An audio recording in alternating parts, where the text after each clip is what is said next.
Yes. Okay. Hello, my name is Clyde E. Duncan Jr. I was born June 13th, 1968.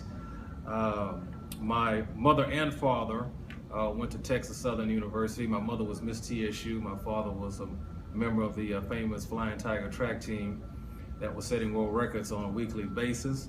He's now the track and field coach here at Texas Southern. Been here for over 20 years, so I've been a part, I guess you could say, of the Texas Southern University family since day one, and I was actually born in Houston, Texas. So what I remember about my childhood, it was very active.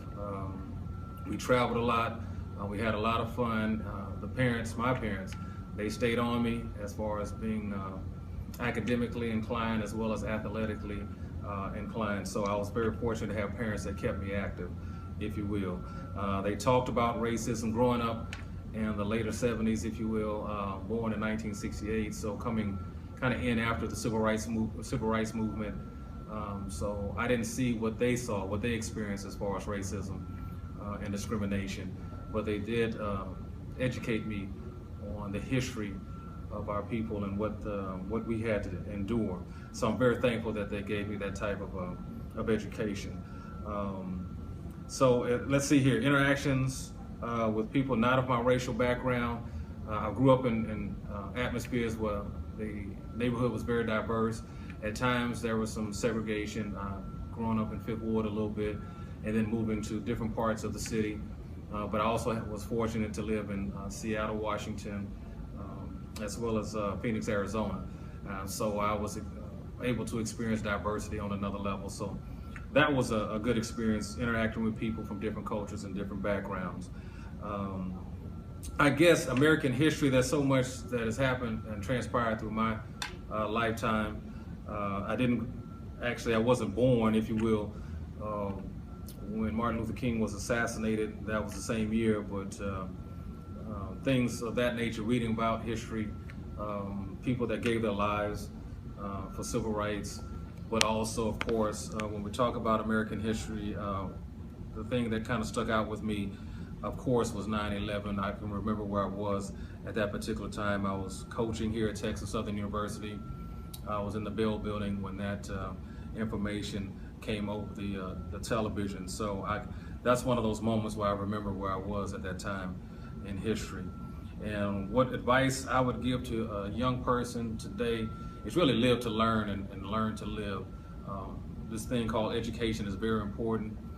And so with me here at Texas Southern, I have 4 degrees from Texas Southern in speech communications and sociology, both bachelor's as well as my master's. So it's very important that students focus and find their passion in life, and that's really what it is. So, live to learn, get that education, and find your passion so you can go out and make it happen in life. And I chose TSU, really kind of fell on me. I went to Arizona State, University of Houston. That's where I competed in track and field. But I took it for granted because I really wasn't focused on my education. So when my eligibility was up, that's when I came back to Texas Southern and got that education. So TSU has been very, very good to me. And studying speech and sociology, those areas of study have really helped me in life.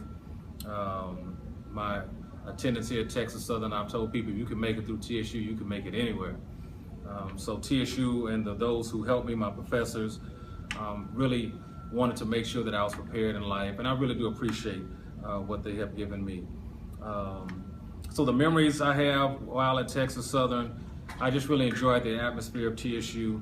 There was a lot of passion here at the university, and so I just really am thankful that during that time period, there was a lot of energy on the campus. We were going through some changes when you're talking about trying to go to that next level as an institution. So watching TSU evolve over the years has been kind of exciting to see, and just to see the different generations of students come through now as a professor for almost 20 years here at Texas Southern. So I've been very fortunate to see some things change and see some things happen. But what I see now, I'm hoping that we get the passion back, because I think we may have lost some passion from where the student body was during my generation to what's happening now. But I do see something happening with the TSU Take TSU Back. Students are waking up and they want to live that history. And I do believe that HBCUs are still important. It's one thing to have diversity, but it's another thing to appreciate your own culture. And historically black colleges and universities allow us to really delve into our history, but we have to seek it out. Not only for economic means, if you will, but also for those who cannot get into the Tier 1 colleges, the HBCUs do have a purpose of educating the young people today. Thank you.